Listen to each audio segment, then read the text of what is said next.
what else can you say about Anton as a leader, as a friend? Who was he to you? Yo, Anton was everything.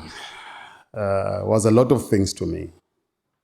He was a brother, he was a father, he was my leader. He did so well, personally to my life. When I started as a field ranger, he was someone who was very close, motivating, teaching me a lot of things. When I had problems, he was always there for me to help me get through the situation. And I remember 2010 when my father passed on, he was someone who played a big role to make sure that I don't, float on that. He helped me so much because at home I'm a first child. And after my father died, I was left with a big, role to play. And there was no one who was working other than me. I had a lot of burden to carry. And the situation was overwhelming. So having him around me, it really helped. He really helped me to understand the situation that, okay, now my father passed on, but I'm still alive. And there is a reason that I'm still alive as a firstborn child and as someone that is working. About my job, for me to sustain the family through my job, I need to grow, and if I've grown, I'll be able to take, good decisions wherever I'm expected to do that. And whenever he saw me, off ramping, doing something off, I was always there. Like, he wasn't afraid to calm you down, to correct you. Not caring how you will feel. He will tell you whatever he want to tell you. Every information that he want you to hear, he will tell you, like, okay, now you are not doing well. You are wrong on 1, 2, 3, 4. Fix this. Sometimes he don't give you even a chance to respond. He just tell you the message and leave you just like that. You'll left thinking. Then afterwards, he'll come back. Did you think about what I said?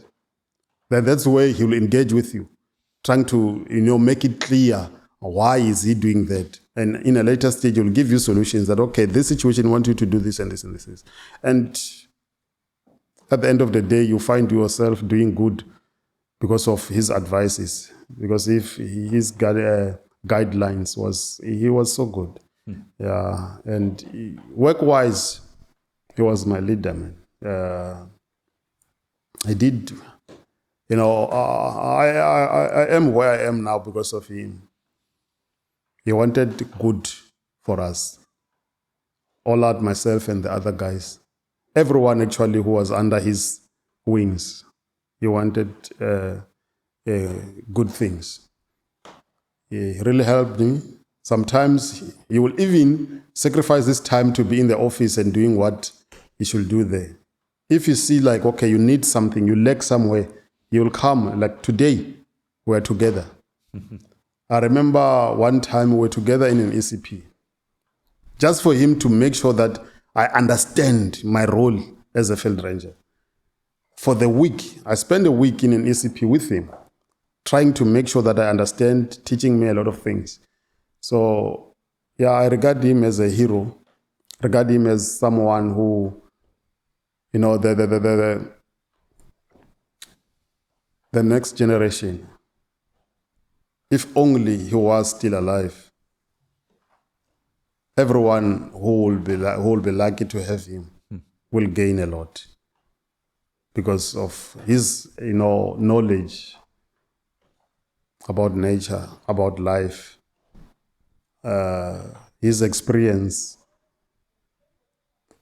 It was so good. It will be good to have him still, but unfortunately, it happened what happened. So, yeah, Anton, he was Anton.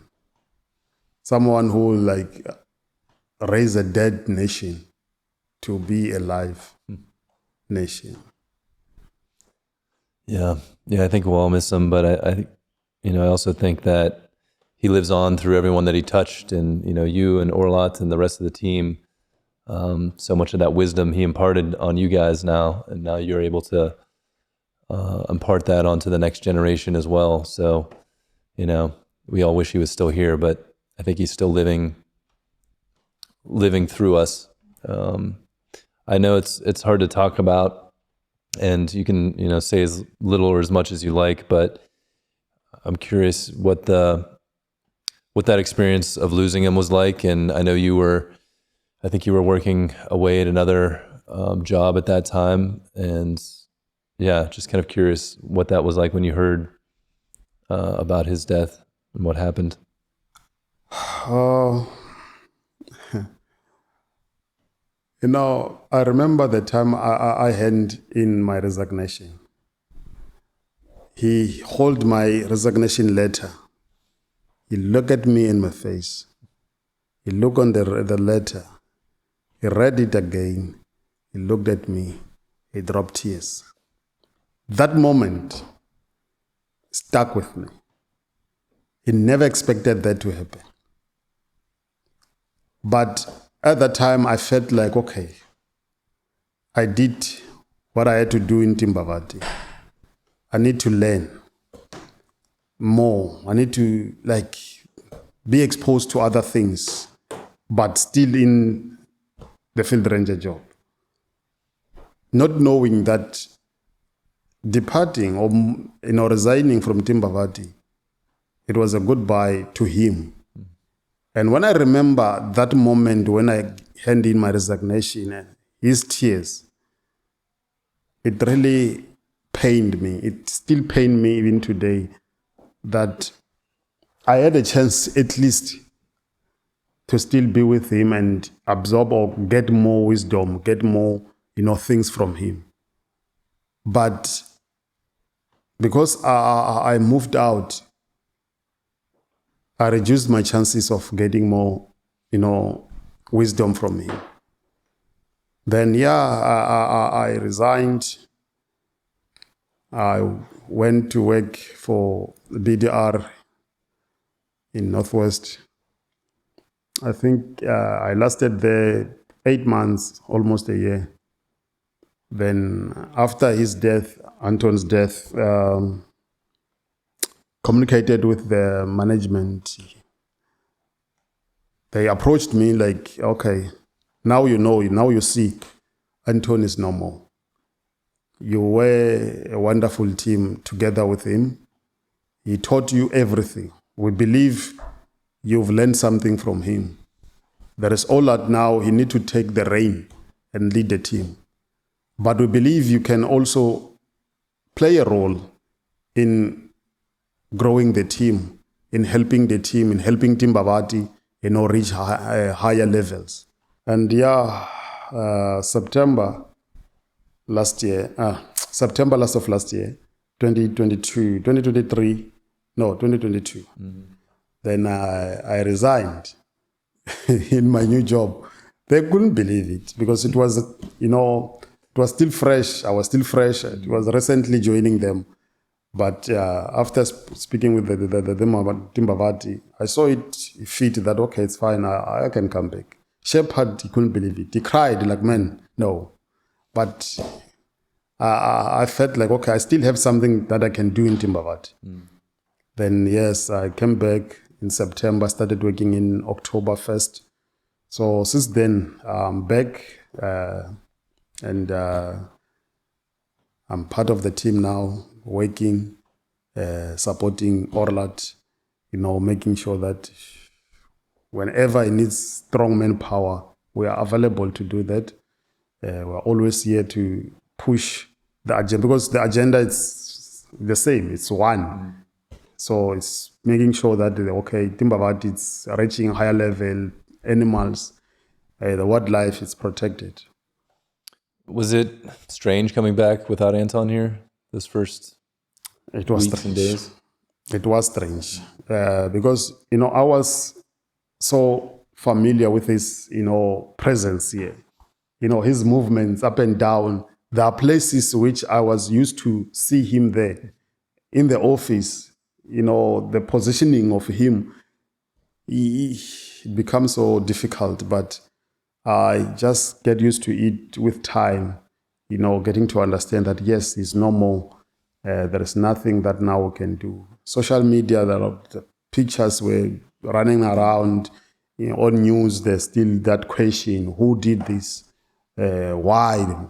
So, and I believe the pain, the scar was still new. We're still bleeding. Everyone was still bleeding. Everyone was still having these questions. So every time there was always the talk of Anton. Even the way he was murdered, it was so strange, it was so scary. So, yeah.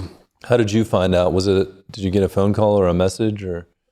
Yeah, I received a phone call that, okay, there is this incident. I think before he was declared dead, I received a phone call. Olat was rushing. I said Olat was out. Then I couldn't talk to him. I couldn't reach him to understand the situation, what is happening. But there was information that, okay, there was gunshots in Anton's house, but not knowing or understanding what was the situation. Then after some hours, then the news came in and said, like, the guy is no more. So I felt like the whole world is crashing on me. I couldn't believe it, and especially when someone died without, being ill or something. He just got shot and died. It's very strange. It's something that you'll never expect from someone that is very close to you. Yeah. If you enjoyed this episode, please subscribe, like, and review our podcast on YouTube, Spotify, and Apple.